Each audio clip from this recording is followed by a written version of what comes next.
What is demand? Demand is the willingness and the ability of the customers to pay a price for buying a product or service. It is also called effective demand. For instance, you want to have PS5 but don't have enough money to pay. So this is not effective demand. It is just a want, amount or quantity of a good or service which is demanded at certain level is called quantity demanded. For instance, you have money and demand only 1 unit of PS5. Then this 1 unit is called quantity demanded because you have money to pay and you have certain quantity to purchase, which is 1 unit of PS5. General rule of price and quantity demanded. More the price, less the quantity demanded. Or there is inverse relationship between price and demand. For instance, Sony cut the prices of PS5 by 50%. More people will rush to buy PS5. This is called law of demand. So more the price, less will be the quantity demanded. This negative relationship is because of these two major reasons. One, as the price of a good or service falls, the customer's ability to purchase that good or service becomes high. For instance, you have £10 and want to buy 1 dozen of eggs. But when you go shopping, you come to know that the price decreased to £5 per dozen. Now your ability to buy eggs increased to 2 dozen due to price decrease. The second reason for negative relationship is that as the price of a good or service falls, more customers are able to pay. So they are more likely to buy the product, which means that now people have £5 will likely to buy eggs when it decreased from £10, which means that more people having £5 will likely to buy eggs which decreased from £10. Similarly, with PS5, more people will rush to buy PS5 when company lowers its price. It is just an example. I am sure company won't do it. So, market demand. The market demand curve refers to the sum of all individual demand curves for a product. It is found by adding up all individual demand at certain price level. For instance, a cinema charges £10 for its movie tickets and the demand from male customers totals 500 per week, while 400 females purchases tickets at that price per week. The market demand for cinema tickets at £10 per ticket is therefore 900 tickets per week. Determinants of demand. It means the factors other than price which determine the specific level of demand from the market. For instance, changes in habits which ultimately lead to the increase of demand of all types of fashion-related products and services. Why do you prefer McDonald's, Marks and Spencer, Apple, PS or Starbucks? All of these are brands, have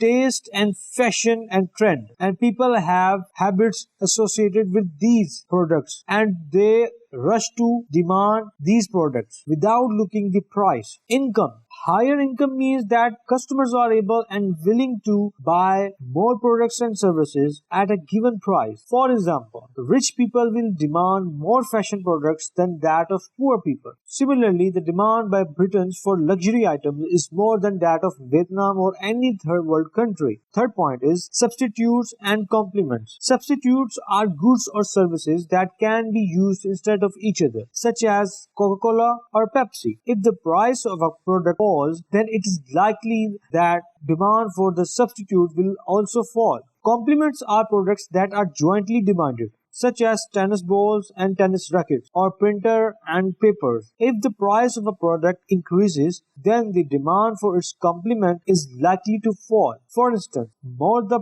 people have PS5, more will they demand for the PS5 games. Advertising. Marketing messages are used to inform, remind, and attract customers to buy a particular item. Companies such as Apple, Netflix, Samsung, and Coca-Cola spend hundreds of millions of pounds each year on their advertisement to increase the demand for their products. So there can be many other factors which can determine market demand for a particular good or service. Movement and shift in demand.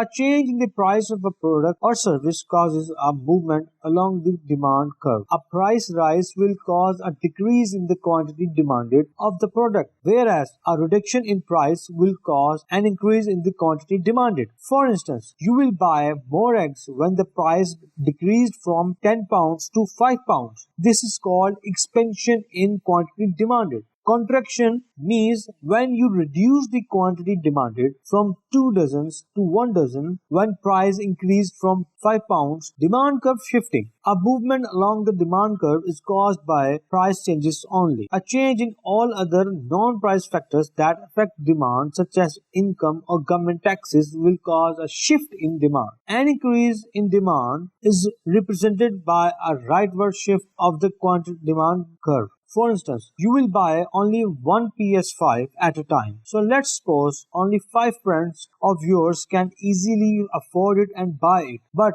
what if the company announces a 40% discount on its console? Then maybe 50 friends of yours rush to buy this item. So this is called shifting of demand curve to rightward. What it is happening that more people are going to buy the PS5, which were only 5 friends of yours afforded when the price is for 50 pounds. The concept of supply. Supply is the ability and willingness of firms to provide goods and services at given price. Firms will have more incentives to supply their product at higher prices. So, higher the price, greater supply tends to be. This is called positive relationship between price and supply. There are two major reasons for this relationship. First, existing firms can earn higher profits if they supply more at the higher price. So, more the price, higher the profit, more will be the supply in the market. Second point, new firms are able to join the market if the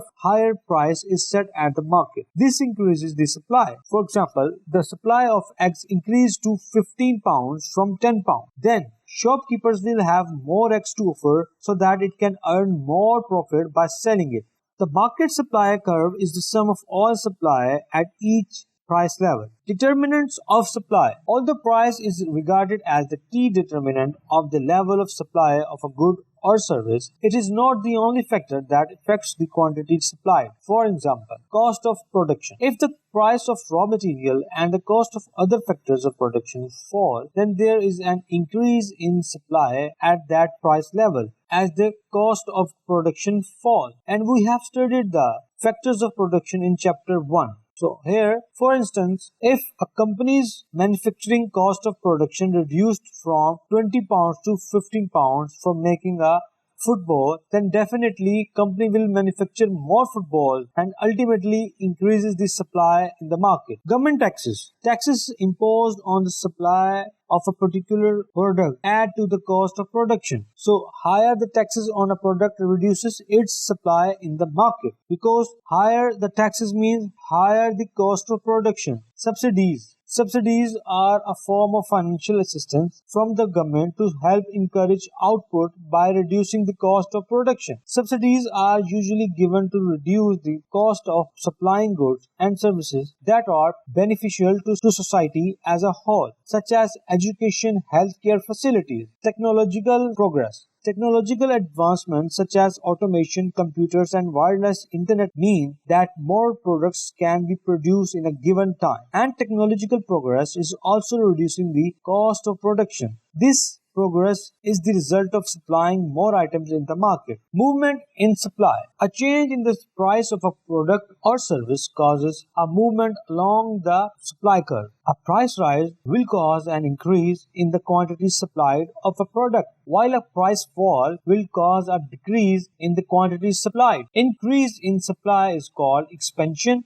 and decrease in the supply is called contraction. Shift in supply. A change in all non-price factors that affect the supply of a good or service will lead to a shift in the supply curve. This means the overall quantity supplied in the market by all other firms increases. You see, demand and supply have different relationship with the price. In other words, these are opposite forces in the market. So the next concept is market equilibrium. The equilibrium price is determined where the demand for a product is equal to the supply of the product. This means that there is neither excess quantity demanded nor excess quantity supplied at the equilibrium price. So the businesses which are supplying the products and the people who are demanding the product are equal at a given price. Thank you. Bye bye.